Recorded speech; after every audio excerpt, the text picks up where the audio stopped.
എൽസിലാസ് കിച്ചണിൽ ഇന്നത്തെ റെസിപ്പി ബ്രെഡിനെ കൊണ്ട് പെട്ടെന്നുള്ള ഒരു സ്നാക്കാണ്. ഇതിനു മുമ്പ് ബ്രെഡിൻ്റെ റെസിപ്പി ഇട്ടിട്ടുണ്ട് പൊട്ടറ്റോ വെച്ചിട്ട്. ഇത് എഗ്ഗ് വെച്ചിട്ട് ഉണ്ടാക്കിയിരിക്കുന്നത്. ഇന്നൊരു ഈവനിങ് സ്നാക്കാണ്, വളരെ എളുപ്പത്തിൽ ഉണ്ടാക്കാൻ പറ്റും. ഞാൻ അതിന് വേണ്ടിയിട്ട് ഒരു 6 സ്ലൈസ് വീറ്റ് ബ്രെഡ് എടുത്തിട്ടുണ്ട്, ഒരു 3 എഗ്ഗും എടുത്തിട്ടുണ്ട്. അപ്പോൾ ഇതെങ്ങനെയാണ് ഉണ്ടാക്കണമെന്ന് പറയാം. നമുക്ക് ഈ ബ്രെഡിൻ്റെ ഈ സൈഡ് മുറിച്ചെടുക്കുക. ഇത് ബ്രെഡ് ക്രംസ് ആയിട്ട് ഉപയോഗിക്കാൻ പറ്റും.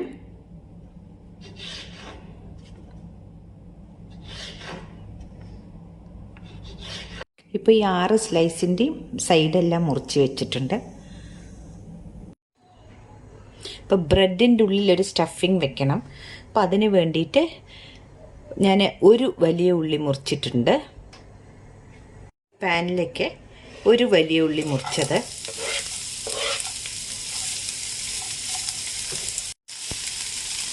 ഇതിലേക്ക് ആവശ്യമായിട്ടുള്ള ഉപ്പ്, കുറച്ച് മഞ്ഞൾപ്പൊടി, വളരെ കുറച്ച് മല്ലിപ്പൊടി. ഇതൊരു ലൈറ്റ് മസാല ആയാൽ നന്നായിരിക്കും. കുറച്ച് മുളക് പൊടി. നമുക്ക് എരിവെല്ലാം നമ്മുടെ ഇഷ്ടം അനുസരിച്ചിട്ട് ഇട്ട് കൊടുക്കാം.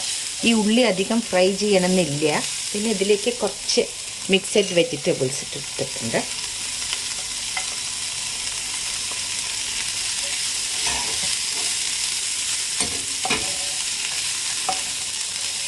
ഇത് ജസ്റ്റ് ഒന്ന് ഇളക്കി ഒരു 2 മിനിറ്റ് നേരം ഇളക്കിയാൽ മതി. അല്ലാണ്ട് ഉള്ളി നല്ലോണം വേവണമെന്നൊന്നുമില്ല, നമ്മളിനി ഇത് പൊരിച്ചെടുക്കുമല്ലോ.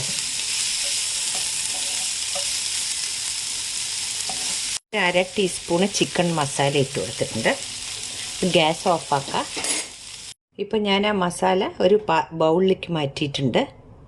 ഇപ്പോൾ ഈ 3 എഗ്ഗ് വേവിച്ചെടുത്തതാണിത്. എഗ്ഗിനെ ഇങ്ങനെ പകുതിയാക്കി മുറിച്ച് വെച്ചിട്ടുണ്ട്. എല്ലാ പീസ് ബ്രെഡിലും കുറേശ്ശെ പെപ്പർ പൗഡർ ഇട്ട് കൊടുത്തിട്ടുണ്ട്. ഇപ്പോൾ ഒരു ബൗളിൽ കുറച്ച് വെള്ളം എടുത്തിട്ടുണ്ട്. നമ്മൾ ഓരോ സ്ലൈസും ഇങ്ങനെ വെള്ളത്തിൽ മുക്കിയെടുത്തിട്ട് ഇങ്ങനെ പിഴിഞ്ഞെടുക്കുക. അപ്പോൾ ബ്രെഡ് എണ്ണ കുടിക്കില്ല.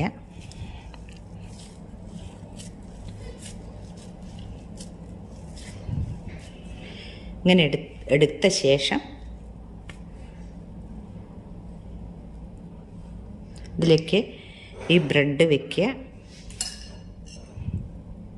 ഇതൊന്ന് കുറച്ച് മസാലയും വയ്ക്കുക. ഇത് കുറച്ച് മസാലയും വയ്ക്കുക. എന്നിട്ട് ഇതിൻ്റെ സൈഡിൽ കുറച്ച് ഈ ഗോതമ്പ് മാവ് തേച്ച് കൊടുത്താൽ മതി. ഗോതമ്പ് ഇല്ലെങ്കിൽ മൈദ ആയാലും മതി. ഇതൊന്ന് ഒട്ടിപ്പിടിക്കാൻ മാത്രമാണ്. ഇതൊന്ന് ഒട്ടിപ്പിടിക്കാൻ വേണ്ടി മാത്രമാണത്.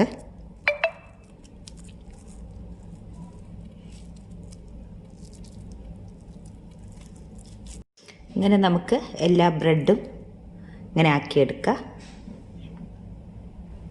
അപ്പോൾ എല്ലാ ബ്രെഡും ഇങ്ങനെ ആക്കിയെടുത്തിട്ടുണ്ട്. ഇനി നമുക്ക് ബ്രെഡ് ക്രംസിൽ ഇതൊന്ന് ഉരുട്ടിയെടുത്തിട്ട് വേണം ഫ്രൈ ചെയ്തെടുക്കാൻ. ഇത് ഓരോരോ റോളും നമ്മളിങ്ങനെ ബ്രെഡ് ക്രംസിൽ കോട്ട് ചെയ്തെടുക്കുക. അങ്ങനെ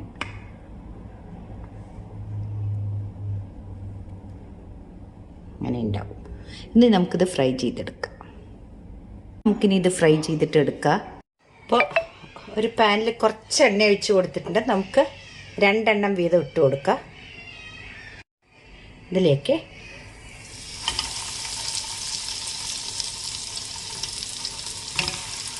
രണ്ടെണ്ണം വീതം ഇട്ട് കൊടുക്കുക. അധികം ഹൈ ഫ്ലെയിമിലാവാണ്ട് നമുക്ക് മീഡിയത്തിൽ വെച്ചിട്ട് ഫ്രൈ ചെയ്തെടുക്കാം. ഇത് ആവാറായിട്ടുണ്ട്. ഇതുപോലെ നമുക്ക് ബാക്കിയുള്ളതും ഈ എണ്ണയിൽ അധികം എണ്ണ ഒഴിക്കാഞ്ഞിട്ടാണ്. കാരണം ഇത് കഴിഞ്ഞാൽ ഈ ബ്രെഡ് ക്രംസ് ഉള്ളത് കൊണ്ട് ഈ എണ്ണ വേസ്റ്റാണ്. അപ്പോൾ കുറച്ച് എണ്ണയിലാക്കിയാൽ മതി. ഇത് ആദ്യത്തെ ട്രിപ്പ് ഉണ്ടോ റെഡി ആയിട്ടുണ്ട്. ഇതുപോലെ നമുക്ക് ബാക്കിയുള്ളതും ഉണ്ടാക്കിയെടുക്കാം. നിങ്ങൾക്ക് ഈ വീഡിയോ ഇഷ്ടപ്പെട്ടാൽ തീർച്ചയായിട്ടും ഒരു ലൈക്ക് ആൻഡ് ഷെയർ ചെയ്യണേ. സബ്സ്ക്രൈബ് ചെയ്യാത്തവർ സബ്സ്ക്രൈബ് ചെയ്യണം. Thank you.